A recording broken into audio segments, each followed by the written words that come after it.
নমস্কার বন্ধুরা, আমি সুকৃতি রঞ্জন বিশ্বাস এসআরবি মুক্তি ইউটিউব চ্যানেলের পক্ষ থেকে আজকে আমি আপনাদের অসীম সরকার, লোককবি অসীম সরকার, যিনি এখন বিজেপির এমএলএ, লোকসভাতেও টিকিট পেয়েছিলেন, পূর্ব বর্ধমান হেরে গেছেন। তিনি দিন দশেক আগে একটা ভিডিও করেছেন। সেই ভিডিওটা নিয়ে আমি কয়েকটা কথা আপনাদের বলবো। আমি অসীম সরকারের ভিডিও নিয়ে এই ভিডিওটা করবার চেষ্টা করছি। তার কারণ তিনি তার ওই ভিডিওতে এমন সব কথা বলছেন যেগুলি অর্ধসত্য, মিথ্যা, ভুল, যার ফলে সাধারণভাবে মানুষ, বিশেষ করে উদ্বাস্তুরা, আরও নির্দিষ্ট করে যদি বলি তাহলে নমশূদ্র মানুষেরা, যারা এই ভদ্রলোককে চেনেন, তিনি কবিগান গান এবং সেই সূত্রে বিভিন্ন মানুষের সাথে তার কিছু পরিচয়, তার উপর মানুষের কিছু দুর্বলতা, এগুলো দীর্ঘদিন থেকে সৃষ্টি হয়েছে। ফলে তিনি এরকমভাবে মিথ্যে, ভুল, অর্ধসত্য এসব বললে সেটা এই সমাজে একটা ভুল বার্তা যায়, মানুষ বিভ্রান্ত হন এবং হচ্ছেনও। সেই কারণেই তার এই ভিডিওটার পাল্টা বা ভিডিওর বিষয়বস্তু উল্লেখ করে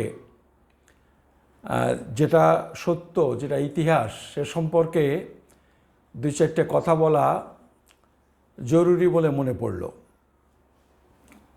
বলে মনে হলো আমার। এই ভিডিওটাতে দুটো দিক আছে। উনি মূলত উদ্বাস্তুদের নাগরিকত্বের বিষয় নিয়ে ভিডিওটা করেছেন, সেটাই বলেছেন। তা সত্ত্বেও আমার মনে হয়েছে যে এই ভিডিওটাতে দুটো বিষয় আছে, দুটো দিক আছে। একটা হচ্ছে সাধারণভাবে কিছু রাজনৈতিক বক্তব্য আছে, আর একটা বিষয় আছে উদ্বাস্তুদের নাগরিকত্ব, সিএএ 19, তার রুলস, অর্থাৎ এই নাগরিকত্ব নিয়ে উদ্বাস্তুদের যে বর্তমান সংকট, সেই সংকট নিয়ে তিনি বলেছেন। আমি এই ভিডিওটার শুরুতে তিনি সাধারণভাবে রাজনৈতিক বিষয় নিয়ে, যার সঙ্গে উদ্বাস্তুদের স্বার্থ সম্পর্কিত নানাভাবে, সেইটা নিয়েই দু চার কথা বলবো। তারপরে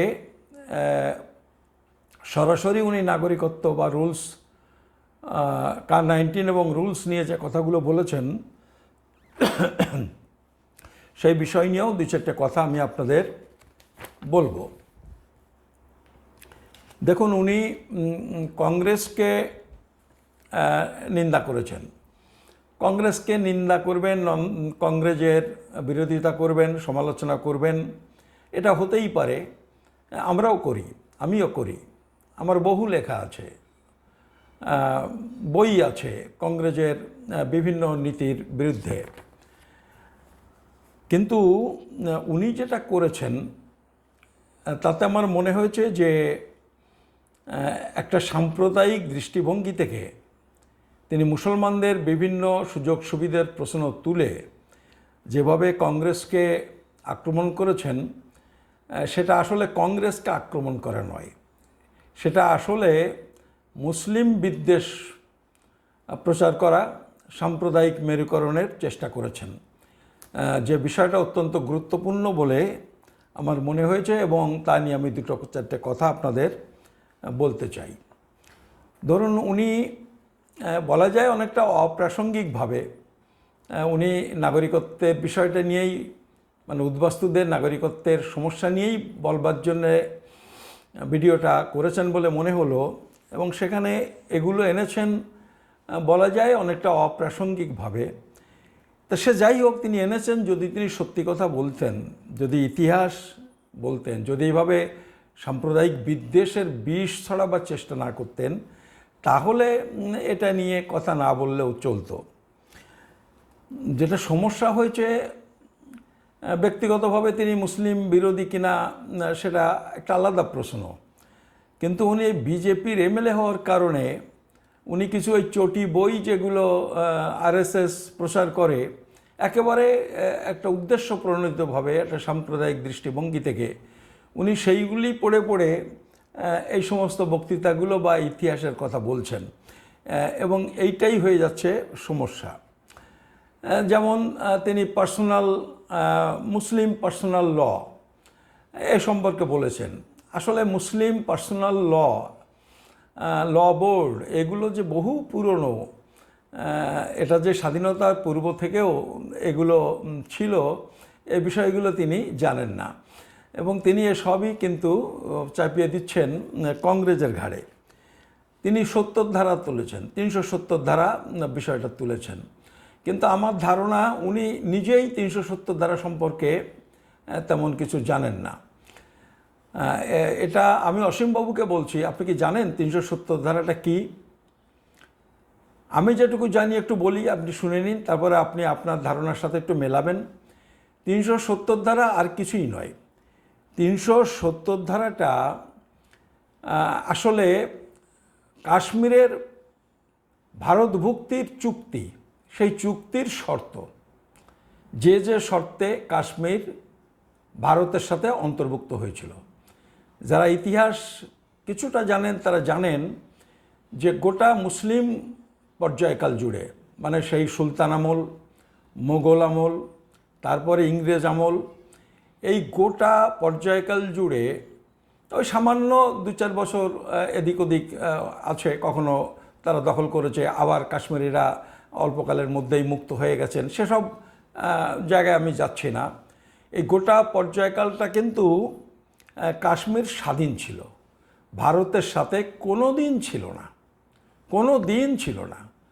ফলে কাশ্মীর ভারতের অঙ্গ, এই যেসব কথা বলা হয় এগুলো ঠিক নয়।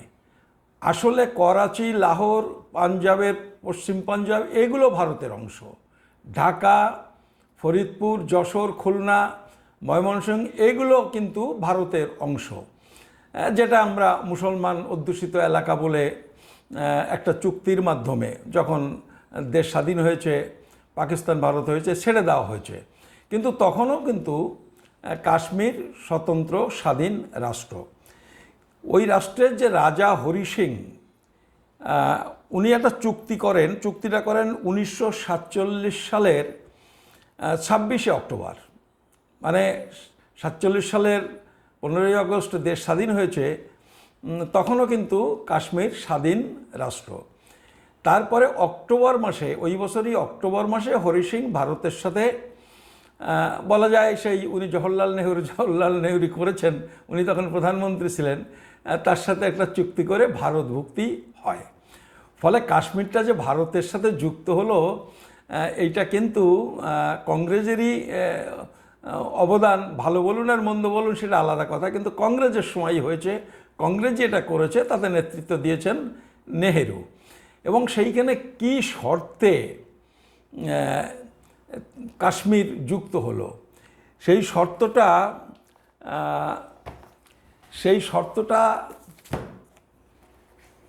দেখুন, যখন যুক্ত হয়েছে তখন কিন্তু মাত্র তিনটে বিষয়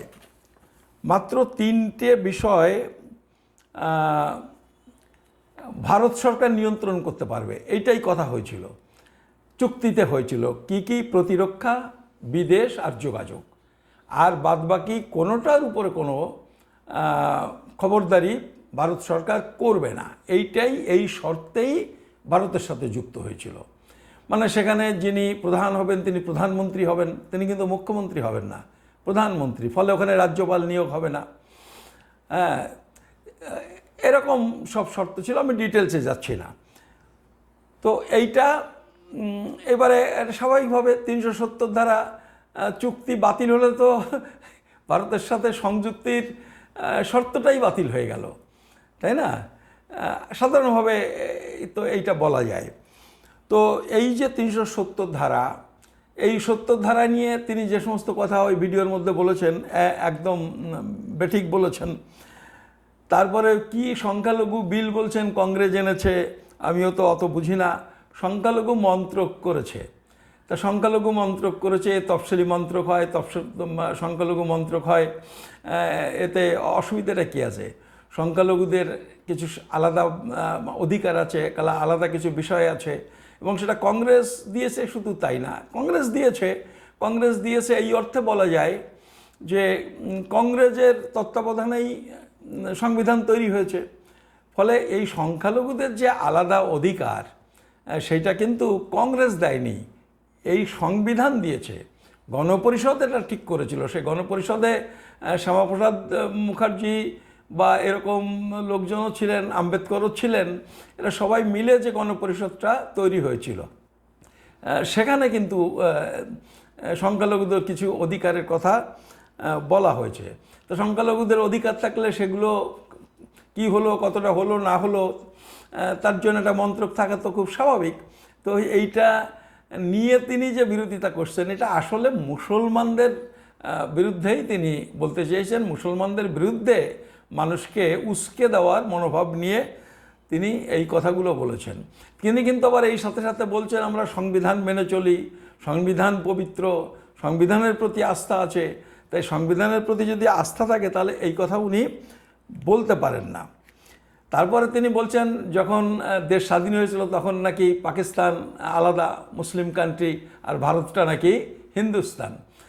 পরে ইন্দিরা গান্ধী যখন ধর্মনিরপেক্ষ শব্দটা ঢোকালেন তখন বলছেন এটা ধর্মনিরপেক্ষ রাষ্ট্র হলো। এটা কিন্তু ঠিক নয়। আমাদের দেশ যখনই স্বাধীন হয়েছে তখন থেকে এটা ধর্মনিরপেক্ষ। সংবিধানে আলাদা করে ওইভাবে উল্লেখ করা হয়েছে, পরবর্তীকালে একটা সংশোধনীর মাধ্যমে ওটাকে আরও বেশি পাকাপোক্ত করার বিষয়। কিন্তু আমাদের দেশ স্বাধীন যখন হয়েছে তখন আমাদের দেশ হিন্দু রাষ্ট্র নয়, আমাদের দেশ তখনও ধর্মনিরপেক্ষ রাষ্ট্র। এই বিষয়গুলো অসীমবাবুর একটু জানা দরকার। আসলে এত কম জেনে এত বড় বড় কথা বলার চেষ্টা, আমি অসীমবাবুকে বলছি, এগুলো আপনি না করলেই পারেন। এগুলোতে লোকে হাসে। হ্যাঁ, আপনি ভাবছেন একটু বিদ্বান সাজার চেষ্টা করছেন, কিন্তু এগুলোতে লোক আসলে হাসাহাসি করে। তারপরে উনি সংখ্যালঘু শিক্ষা প্রতিষ্ঠান, মুসলমানদের শিক্ষা প্রতিষ্ঠান নিয়ে অনেক কথা বলেছেন। কিন্তু আমি আপনাকে বলি যে এমএলএ যখন হয়েছেন সংবিধানটা একটু দেখা উচিত। আপনি তার সংবিধানের 26 ধারাটা একটু পড়ুন, 28 ধারাটা পড়ুন, 29 ধারাটা পড়ুন, আর 30 ধারাটা পড়ুন। দেখুন এরকম ছোট সংস্করণ পাওয়া যায়। এই যে ছোট সংস্করণ, আপনি এই ছোট সংস্করণটা একটু পড়েন, এই দেখবেন তার এই ধারাগুলোতে সংখ্যালঘুদের সম্পর্কে পরিষ্কার করে বলা হয়েছে যে তারা কী কী অধিকার পাবেন, তারা যে আলাদা শিক্ষা প্রতিষ্ঠান তৈরি করতে পারবেন, এটা ওই সংবিধানের ওই ধারাগুলোর মধ্যে বলা হয়েছে। একদম এগুলো নিয়ে সংবিধানের বাইরে, বরং সংবিধানে যতটুকু আছে, কি কংগ্রেস আমল, কি অন্যান্য সরকারের আমল, কি বিজেপির আমল, সেটুকু সংখ্যালঘুরা, বিশেষ করে মুসলিমরা সেটুকু পাচ্ছেন না। আর এই সংখ্যালঘু বলতে শুধু মুসলমান নয়, এই সংখ্যালঘু বলতে ধর্মীয় সংখ্যালঘু, ভাষাগত সংখ্যালঘু, সবার কথা বলা হয়েছে। তো এই বিষয়গুলো আপনাকে জানতে হবে। আর এইটা বলতে গিয়ে বিশেষ করে হিন্দু কোড বিলের প্রসঙ্গটা এনে আপনি কংগ্রেস থেকে বা নেহেরু থেকে বল্লভভাই প্যাটেলকে একটু আলাদা করার চেষ্টা করেছেন। কিন্তু আপনার জানা দরকার যে সংখ্যালঘুদের সম্পর্কে যে অধিকার এই সংবিধানে যুক্ত হয়েছে, এই সংবিধানটাতে, সেই অধিকারগুলো কিন্তু আলোচনার জন্যে সাব কমিটিতে কিন্তু প্রস্তাবগুলো পেশ করেছিলেন বল্লভভাই প্যাটেল। দেখুন বল্লভভাই প্যাটেল যে অধিকার পেশ করেছিলেন তার মধ্যে কি ছিল, সেইটাই আলাপ আলোচনার মাধ্যমে পরবর্তীকালে সংবিধানে যুক্ত হয়েছে। সেগুলো ছিল সংখ্যালঘুরা যেন তাদের ভাষা, লিপি এবং সংস্কৃতি চর্চার সুযোগ পান।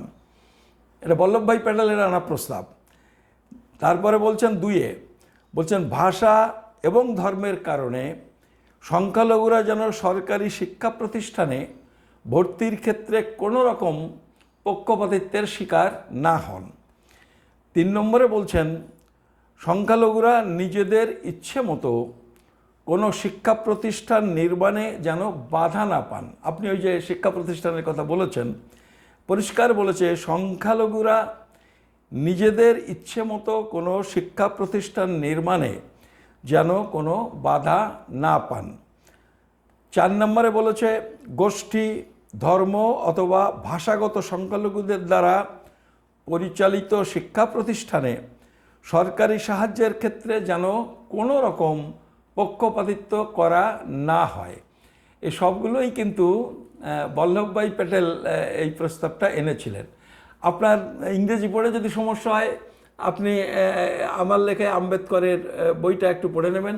বইটাতে এসব বিষয়গুলো স্পষ্ট করে বাংলাতে লেখা আছে, আপনি একটু দেখে নিতে পারবেন।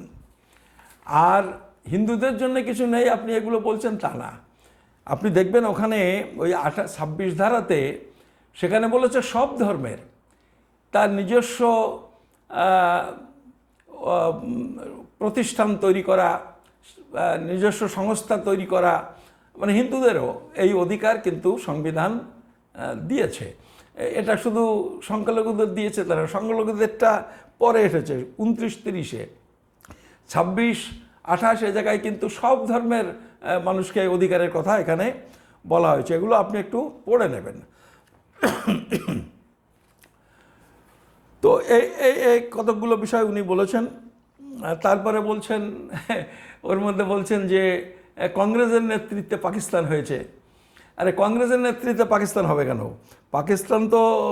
পাকিস্তান ভারত তো হয়েছে, সেটা তো ইংরেজদের আমলে হয়েছে, এটা কংগ্রেসের আমলে কি করে হবে? হ্যাঁ, কংগ্রেসও তখন ছিল, পার্টি ছিল, আপনাদের হিন্দু মহাসভাও ছিল, শ্যামাপ্রসাদ মুখার্জির পার্টি ছিল, মুসলিম লীগও ছিল, এসবগুলো ছিল, কিন্তু সেটা পাকিস্তানটা কংগ্রেস আমলে হয়েছে এভাবে কথাটা বলা বোধহয় আপনার ঠিক না। এগুলো একটু ঠিকঠাক করে বলুন। তারপরে আপনি বলেছেন হিন্দু কোড বিল। আপনি হিন্দু কোড বিল নিয়ে বলেছেন, হিন্দু কোড বিলটা জানেন, বোঝেন? যদি না বোঝেন, না জানেন, তাহলে ওই আরএসএসের চটি বই পড়ে এই সমস্ত বোকা বোকা কথা বলবেন না। এবং ওইটা বলতে গিয়ে মোরারজি দেশাইকে টেনেছেন, তার একটা ইংরেজিতে লেখা বইয়ের 456 পাতা না কি একটা বলেছেন, বল্লভভাই প্যাটেলকে টেনেছেন, আচার্য কৃপালিনীকে টেনেছেন, এসব নানান রকম বলেছেন। কিন্তু আপনি একটুখানি জেনে নিন, দেখুন এই যে হিন্দু কোড বিল, এই হিন্দু কোড বিলটা কিন্তু পেশ হয় 1947 সালের 11ই এপ্রিল। হিন্দু কোড বিলটা পেশ হয় 1947 সালের 11ই এপ্রিল। দেশ স্বাধীন হয়েছে কিন্তু অগস্টে। হিন্দু কোড বিল পেশ হয়েছে 1947 সালের 11ই এপ্রিল। আর এইটা প্রত্যাহার হয়, হিন্দু কোড বিলটা প্রত্যাহার হয় 1951 সালের সেপ্টেম্বর মাসে। 1951 সালের সেপ্টেম্বর মাসে হিন্দু কোড বিল প্রত্যাহার হয়ে যায়। আর প্যাটেল মারা যান, জানেন তো প্যাটেল কত সালে মারা যান? প্যাটেল মারা যায় হিন্দু কোড বিল প্রত্যাহার করার আগে। আমি যে জন্যে জিনিসটা বলছি, এই জায়গাটা একটু খেয়াল রাখুন।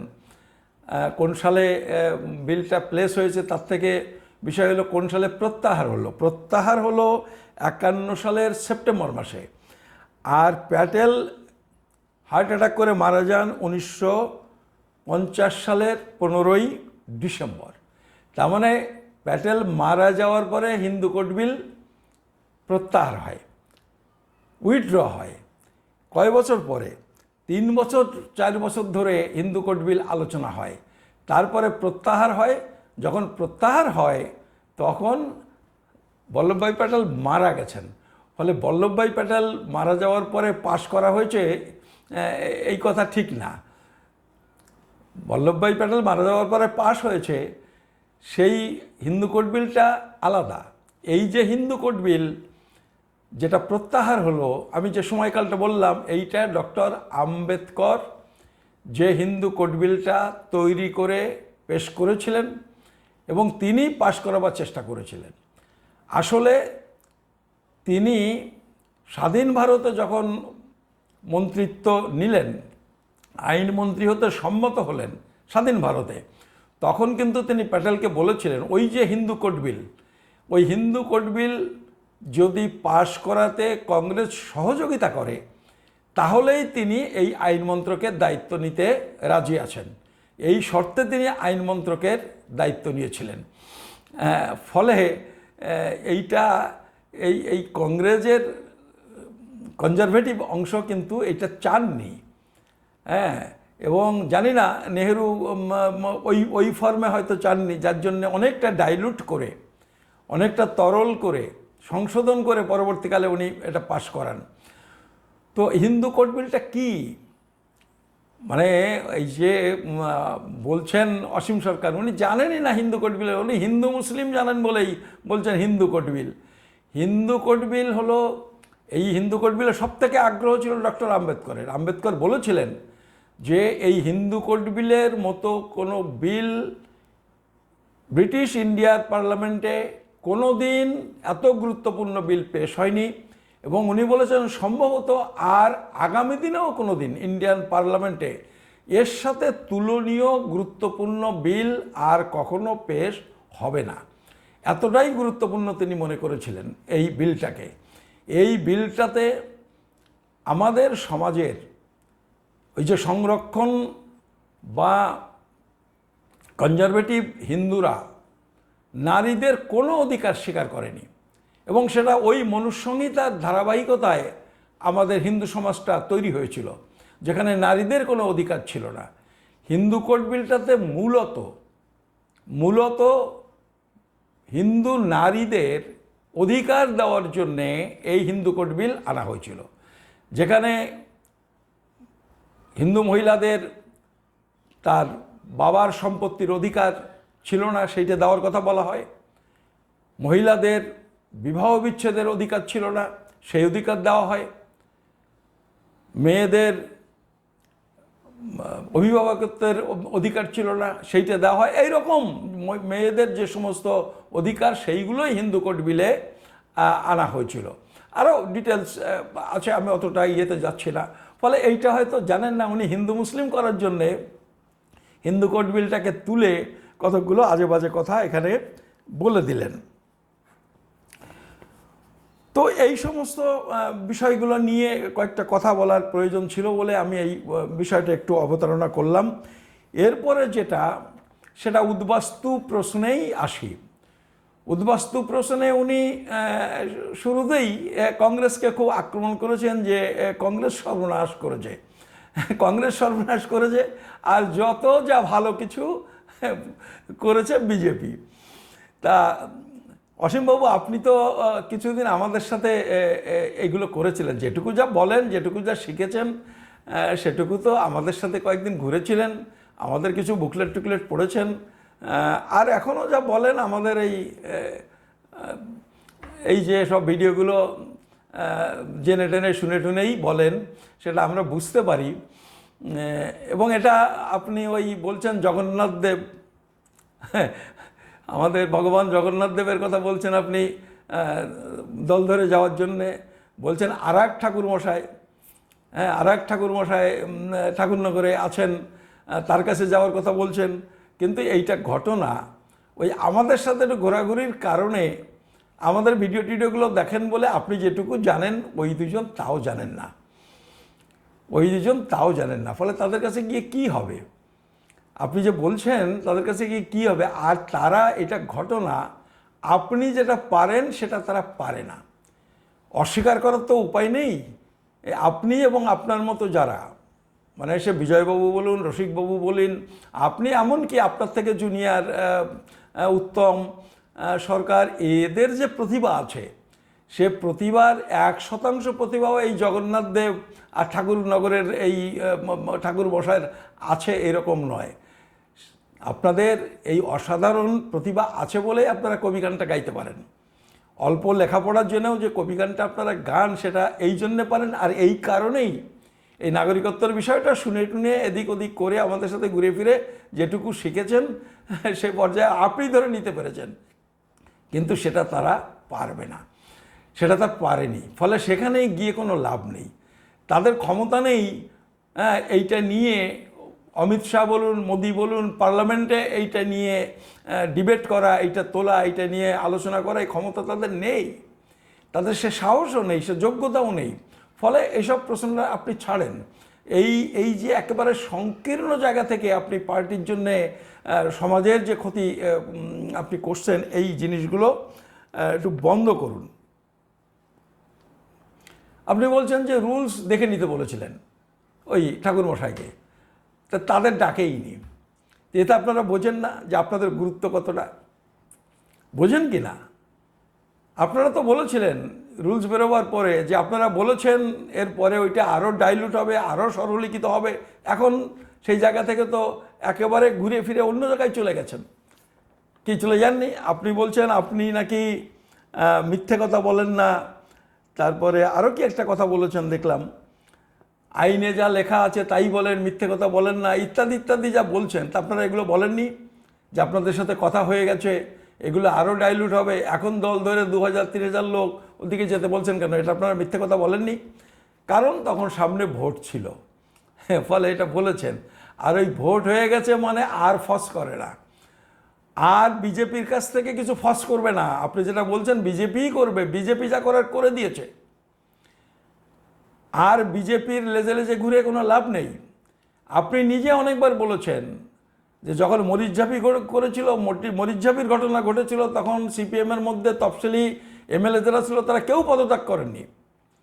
ঠিকই বলেছেন সেই সময় এই কথাগুলো, তারা পদত্যাগ করেননি, কেউ এইভাবে প্রতিবাদ করেননি। কিন্তু এখন আপনি কি করছেন? যখন এই রুলস বেরোলো, এর আগে তো বলছিলেন কোনো কাগজপত্র লাগবে না, এটা ওটা, রুলসটা বেরোলে পদত্যাগ করার ক্ষমতা হলো না। হ্যাঁ, ওটা কাঁঠালের আঠা, লেগে গেলে ছাড়ানো খুব মুশকিল, তাই না? ফলে অত বড় বড় কথা না বলে একটু চুপচাপ থাকুন। এর আগেও আমি ভিডিওতে বলেছি এত বড় কথা বলার দরকার নেই। আর বড় কথা না বলে ছেড়ে দিয়ে বেরিয়ে আসুন। অবশ্য ছেড়ে দিয়ে বেরিয়ে এসেও কোনো লাভ নেই, কী করবেন ছেড়ে দিয়ে বেরিয়ে এসে আপনি? ফলে কথাগুলো একটু বন্ধ করুন, মানুষকে বিভ্রান্ত আর করবেন না। আবার এই করতে করতে সিপিএমেরও প্রশংসা করে ফেলছেন কংগ্রেসের বিরোধিতা করতে গিয়ে। কংগ্রেস আপনাদের অনেক ক্ষতি করেছে, মানলাম, ক্ষতি করেছে আমি বলছি না, আমি বলেছি কংগ্রেস অনেক কিছু করার ছিল, সবটা করেনি, কিন্তু যেটুকু হয়েছে উদ্বাস্তুদের জন্য সেটুকু কংগ্রেস করেছে, এই কথা অস্বীকার করলে হবে না। যেটুকু পুনর্বাসন হয়েছে সেটুকু কংগ্রেসই দিয়েছে, কংগ্রেস আমলেই হয়েছে। সে আন্দামানে হোক, দণ্ডকারণ্যে হোক, নৈনিতালে হোক, বা পশ্চিমবঙ্গের বিভিন্ন জায়গায় হোক, তারপরে আর কেউ কিছু করেনি।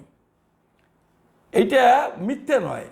তবে হ্যাঁ, আমরাও নিশ্চয়ই চেয়েছিলাম যে বাঙালিদের বাংলার যদি বিভিন্ন জায়গায় দেওয়া যেত সেটা ভালো হতো, কিন্তু এখন তো মনে হয় যে না, ঠিকই আছে। কারণ আপনি যেটা বলছেন আসাম ত্রিপুরা, দেখুন আসাম ত্রিপুরা কাছাকাছি যারা পেয়েছেন, যেখানে বাংলার ভাষা সংস্কৃতির সাথে কিছুটা মিল আছে, সেখানেই বেশি বিপদে পড়ছে আমাদের উদ্বাস্তুরা। বরং আন্দামানে যারা গেছেন তারা ভালো আছেন এখনও অবধি। যদি আপনার পার্টি বিজেপি যদি উৎপাত না করে, তাহলে এখনও নৈনিতাল অঞ্চলে যারা আছেন তারা ভালো আছেন। উত্তরাখণ্ড, উত্তরপ্রদেশের উত্তরাঞ্চল, বা এদিকে পূর্ণিয়া, ঝাড়গ্রাম, বা ওদিকে চন্দ্রপুরা, গড়চিরুলি যেটা মহারাষ্ট্রে, বা ছত্তিশগড়ের নবরঙ্গপুর, মালকানগিরি, এই সমস্ত অঞ্চলে যারা আছেন তারা তুলনামূলকভাবে খারাপ নেই। মানে আমি মন্দের ভালোর কথা বলছি, যে তারা খুব খারাপ নেই, তাদের এতটা দুশ্চিন্তার মধ্যে নেই যারা আজকে এই ওয়েস্ট বেঙ্গলের বিভিন্ন অঞ্চলে যারা ছড়িয়ে ছিটিয়ে আছেন, তাদের বরং আরও অবস্থা বেশি খারাপ। আর নাগরিকত্বের প্রশ্ন বলছেন, আপনার নাগরিক সার্টিফিকেট আছে? আপনি আগে একবার বলেছিলেন আপনি জন্মসূত্রে, কিন্তু আপনি তো জন্মসূত্রে নন, সেটা আমি আগেও বলেছি, আজও বলছি। আপনি যদি আপনার নাগরিকত্ব থেকে থাকে, যদি থেকে থাকে, তাহলে আপনার বাই রেজিস্ট্রেশন আছে। তা বাই রেজিস্ট্রেশনটা যদি থেকে থাকে, আপনি কবে পেয়েছেন? বিজেপি আমলে না কংগ্রেস আমলে? তাহলে কংগ্রেস আমলে দেয় নিয়ে কথা বলছেন কী করে? আপনি পাসপোর্ট করে এসেছিলেন? আপনি বলছেন 1955 সালের আইনে কংগ্রেস বলেছে পাসপোর্ট করে না আসলে হবে না, ইত্যাদি ইত্যাদি, ওই যে লেকচারটা আপনি দিয়েছেন, আপনি পাসপোর্ট করে এসেছিলেন? পাসপোর্ট করে এসে ভিসা এক্সটেনশন করে এখানে ছিলেন, যে আপনি নাগরিক সার্টিফিকেট পেয়েছেন। কী করে পেলেন? কী করে পেলেন বলুন? আপনার পরিবর্তে একবার এসে জমি কিনেছে জলপাইগুড়ি, দার্জিলিংয়ে, আবার বিক্রি বাটা করে চলে গেছে, বা বেহাত হয়ে গেলে চলে গেছে বাংলাদেশে, আবার এসেছেন, এসে পরে আবার জমি কিনেছেন দক্ষিণ 24 পরগনায়, আবার সেখান থেকে চলে গেছেন, তারপর আবার গিয়ে হেলেঞ্চা এলাকায় বাড়ি করেছেন, এসব করে বেরিয়েছেন। সবই তো কংগ্রেস আমলে। তো এগুলো তো কংগ্রেস আমলে করা যেত। আপনি না, এরকম বহু মানুষ করেছেন, আমরাও করেছি অনেকে। এটা কংগ্রেস আমলে করা যেত, তারা এইটা নিয়ে অত মাথা ব্যথা করেনি। যত সমস্যা তৈরি হয়েছে এই বিজেপি ক্ষমতা আসার পর থেকে, এগুলো আপনি অস্বীকার করতে পারেন? আর আপনার নাগরিক সার্টিফিকেটটা আপনি পোস্ট করুন তো, আপনি পোস্ট করুন। না হলে আপনি একটা ভিডিওতে বলুন কোন ডেটে আপনি নাগরিক সার্টিফিকেট পেয়েছেন, অন্তত এইটুকু আপনি বলুন। দেখবেন কংগ্রেস আমলে বহু লোকে পেয়েছে। আপনি জানেন না? জানেন কি জানেন না? আমি যে প্রশ্নটা করছি এটা আপনি বলবেন পরবর্তীকালে। এই দুবুলিয়া, এই কুপার্স ক্যাম্প, বা ওই যে আন্দামান বা মানা ক্যাম্পে, বা নৈনিতালে যে সমস্ত ক্যাম্প হয়েছিল, সেখানে ক্যাম্প অফিসারকে দায়িত্ব দিয়েছিল উদ্বাস্তুদের নাগরিক সার্টিফিকেট দিয়ে দেওয়ার জন্য। বহু জায়গায় ডেকে ডেকে দিয়ে দিয়েছে অফিসাররা, কিন্তু সব অফিসার সমান হয় না। এরা চায়নি। ক্যাম্পে গিয়ে চাইলে নাগরিক সার্টিফিকেট দিয়ে দিচ্ছে। তার ওই যে ইটা ছিল, বইটা ছিল, উদ্বাস্তু হিসেবে যে কার্ডগুলো করেছিল, কার্ড দেখালেই নাগরিক সার্টিফিকেট দিয়ে দিয়েছিল। এটা কংগ্রেস করেনি। এখন আপনি যদি না নিয়ে থাকেন, এটা না নিয়ে থাকেন মানে আমাদের উদ্বাস্তুদের অজ্ঞতার জন্য হয়েছে। অনেকে নিয়েছেন, অনেকে যারা নিয়েছেন তাও তারা গুছিয়ে রাখেননি। ফলে এটা কংগ্রেসকে দোষ দিয়ে লাভ কি? তারা তো এতটাই সহজ করে রেখেছিল। আর যারা ক্যাম্পে যায়নি তারাও অ্যাপ্লিকেশন করে ওই 4 দিন, 5 দিন, 7 দিন, 10 দিনের মধ্যে সার্টিফিকেট পেয়ে যেতেন। ফলে কংগ্রেসকে দোষ দিতে গিয়ে আসলে কাদের উপরে কংগ্রেস এখন নিঃশ্বাস ফেলছে, তাই না? উপনির্বাচনগুলো দেখে ভয় লাগছে, পা কাঁপছে। লোকসভা নির্বাচন দেখে অনেকটা হয়েছিল, অনেকটা কোমর বেঁকে গেছিল, আর এবার দেখে তো হাঁটু কাঁপা শুরু হয়েছে উপনির্বাচনগুলোর অবস্থা দেখে। যার জন্য এখন কংগ্রেসকে বদনাম করার জন্যে, কংগ্রেসকে বদনাম করুন। আমরাও কংগ্রেসের বিরুদ্ধে বহু কথা বলি, কিন্তু এই মিথ্যে কথাগুলো কেন বলছেন? আপনি অন্য সবাইকে দোষ দিচ্ছেন, তারা এ করেছে, তা করেছে। কিন্তু 2003 সালে যে বিজেপি হিন্দুদেরও অনুপ্রবেশকারী ঘোষণা করলো, এই কথাটা পরিষ্কার করে বলছেন না কেন? বিজেপি যে এই সমস্ত সমস্যার স্রষ্টা, বিজেপি যে এনআরসি করার আইন করেছে, এই কথাটা বলছেন না কেন? এটা অন্যরা করেছে। হ্যাঁ, অন্যরা সমর্থন করেছে, সেটা বলুন যে বিজেপি বিল এনেছে, বিজেপি পরিকল্পনা করেছে, অন্যরাও সমর্থন করেছে। বিরোধিতা একেবারে করেনি তা না। 2003 সালের আইনে বিরোধিতা করেছিলেন শঙ্কর রায়চৌধুরী এবং কংগ্রেসের বিরোধী দলের নেতা রাজ্যসভাতে মনমোহন সিং। এবং সেই বিরোধিতা করার ফলে আদবানি যেটুকু কথা দিয়েছিলেন সেইটা যদি করতেন, তাহলে আজকে এই সমস্যাটা হতো না, যে পূর্ববঙ্গের উদ্বাস্তুদের জন্য একটা বিশেষ ব্যবস্থা, যে দাবি মনমোহন সিং করেছিলেন এবং পার্লামেন্টে কথা দিয়েছিলেন আদবানি যে ঠিক আছে এটা করব, আলটিমেটলি সেটা করেনি। এই বিশ্বাসঘাতকতার জন্য আজকে এই সমস্যা হয়েছে, কথাটা বলছেন না কেন? কংগ্রেসের ত্রুটি বিচ্যুতি আছে, কিন্তু কংগ্রেস যেটুকু হয়েছে সেটুকু কংগ্রেস করেছে। কংগ্রেস বলেছিল, কংগ্রেস খোলা লেগেছিল বর্ডার, যে আসলে তাদের ব্যবস্থা করবে, তারা অনেকটা চেষ্টাও করেছে। কিন্তু আজকের গভর্নমেন্ট আর সেই দিনের নেহেরু গভর্নমেন্ট এক নয়। কয় পয়সা বাজেট ছিল জানেন?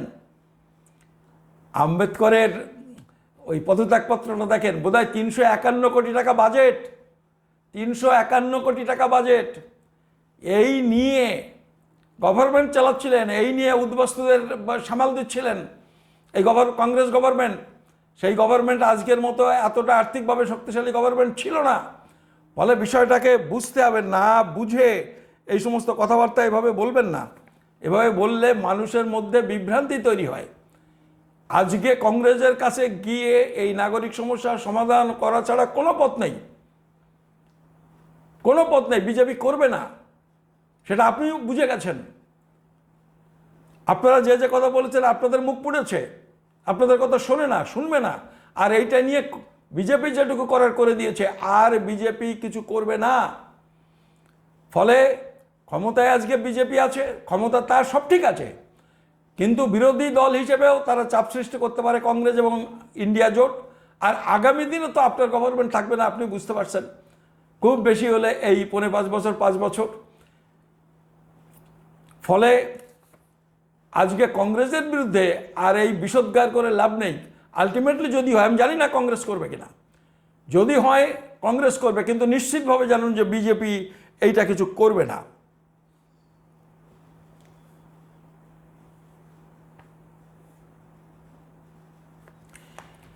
এরপরে আর যে কথাগুলো বলবো সেটা হচ্ছে, আপনার মনে আছে আমি অসীমবাবুকে বলছি যে আপনি আমাকে এর মধ্যে 3বার টেলিফোন করেছেন।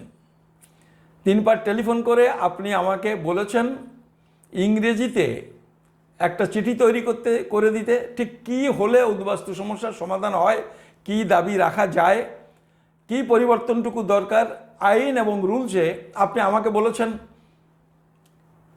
যে একটা চিঠি করে দেন। সেই চিঠি আপনি বলেছেন 5-7টা 10 জন এমএলএকে দিয়ে, বিজেপি এমএলএকে দিয়ে তাদের নিজস্ব লেটার প্যাডে টাইপ করিয়ে পাঠানোর ব্যবস্থা করবেন, হয়তো কোনো এমপিকে দিয়েও করানোর চেষ্টা করবেন। এটা আপনি বলেছেন, এটা বলেছেন।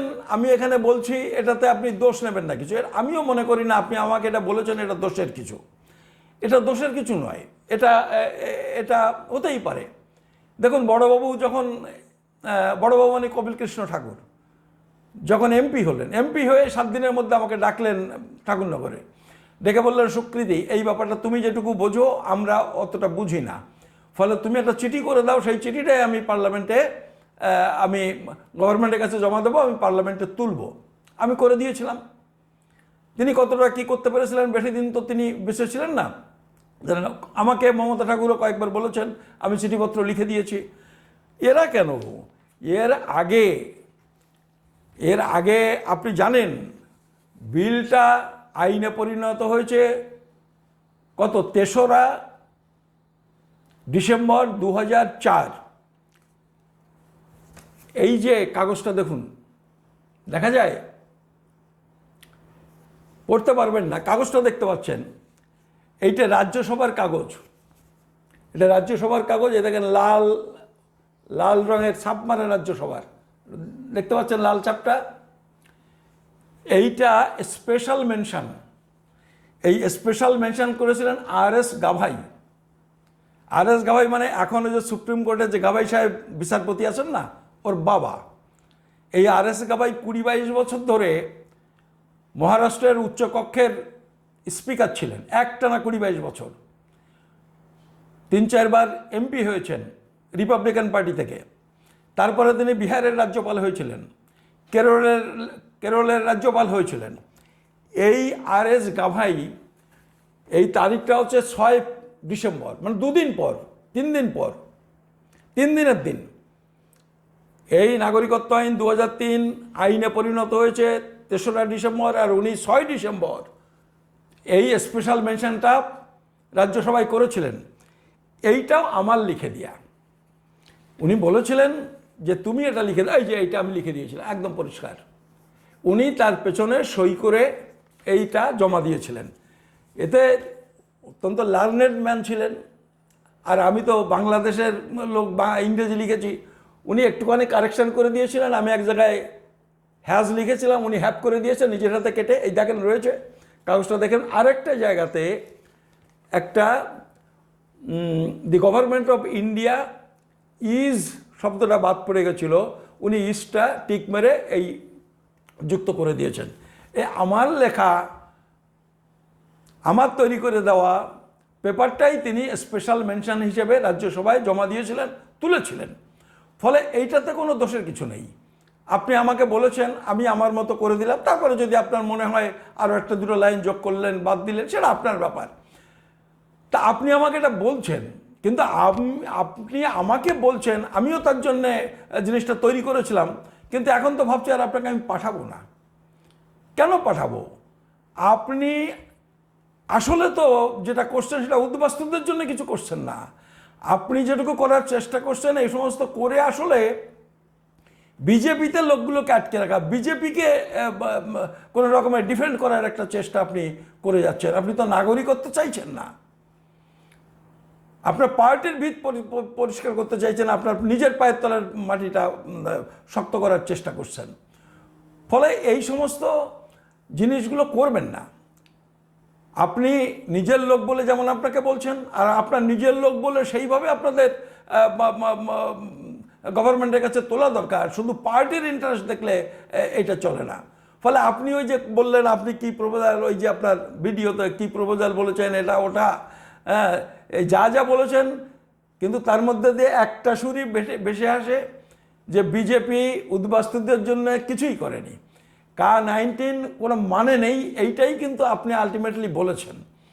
আর বলেছেন জন্মসূত্রে নাগরিকত্বের প্রশ্ন, যেখানে ওরা হাত লাগায়নি। ফলে এইটা যেমন ওই মানে ধরি মাছ নাচুই পানি এরকম বলছেন, এরকম না বলে একটু স্পষ্ট করে বলুন। পদত্যাগ করে লাভ নেই, আপনি স্পষ্ট করে বলুন। প্রয়োজনে ওরা বহিষ্কার করে দিক, দেখি আপনি যদি বেটা মানুষ কিনা, দেখি আপনি নমশূদ্র বলে আপনি যে বলেন যে লড়াকু যায় তমুক তমুক, সে ক্ষমতা আপনার আছে কিনা। আপনাদের এই কথাগুলো বলে মূলত আমি এই কথাটা বলছি অসীম সরকারকে, যেটি বেটা মানুষ সেটা প্রমাণ করুন না। পদত্যাগ মানে এইগুলো তুলুন, আপনাকে বহিষ্কার করুন, তারপরে আসুন আমরা লড়াই করি একসাথে। আপনি থাকবেন আমাদের সাথে, যেমন আগে এক সময় ছিলেন। টুক করে একটা টিকিট পেলেন, চলে গেলেন। টিকিটের চেষ্টা আপনি আজকে তৃণমূলের বিরুদ্ধে বলছেন, তৃণমূলের টিকিট পাওয়ার চেষ্টা করেননি তাও নয়। আপনাকে প্রকাশ্যে বলতে হবে না, আপনি আপনার নিজের মনকে প্রশ্ন করুন। আপনি কীভাবে লেজে লেজ বাঁধার চেষ্টা করতেন ওই একজন নেতা যিনি এখন একেবারে অকেজ হয়ে গেছেন। আমরা কি জানি না এই সমস্ত কথা? ফলে এইটা হচ্ছে অসীমবাবুকে বলা। আর আমি সাধারণভাবে উদ্বাস্তু মানুষকে বলছি যে বিজেপির এইসব নেতাদের, যারা বিজেপির দালালি করার জন্য এই সমস্ত কথা বলছেন, তাদের এই ভিডিও শোনা, তাদের এই কথার কোনো গুরুত্ব দেওয়ার কোনো দরকার নেই। আলটিমেটলি ওর কোনো রকম কোনো অ্যামেন্ডমেন্ট, ওই রুলস ইত্যাদি ইত্যাদি করে লাভ নেই। নতুন একটা আইন, যে আইনে বলবে ভারতে যারা স্থায়ীভাবে বসবাস করে তারাই ভারতবর্ষের নাগরিক, এই মর্মে একটা নতুন আইন তৈরি করা ছাড়া এর কোনো সমাধান নেই। অসীমবাবু বলার চেষ্টা করেছেন 2014 সালের পরে যারা এসেছেন, কিন্তু আলটিমেটলি তো কিছু মিলছে না, উনি মিলাতে পারছে না। আর আমরাও বলছি, আমিও যদি বলি এদিক ওদিক করে মিলবে না, কারণ বিভিন্নভাবে ব্যাপারটা ভেবে দেখেছি। যারাই বসবাস করে তারাই নাগরিক, এই বলে একটা আইন তৈরি করা ছাড়া কোনো পথ নেই, এবং এইটা বিজেপি করবে না। ফলে সেইভাবেই নতুন করে ভাবুন এবং লড়াই সংগ্রামের জন্য আপনারা তৈরি হন। আমরাও নিজেরা সাংগঠনিকভাবে আলাপ আলোচনা শুরু করেছি, খুব তাড়াতাড়ি আমরা রাস্তায় নামব, আপনারাও তৈরি হন। ধন্যবাদ, নমস্কার।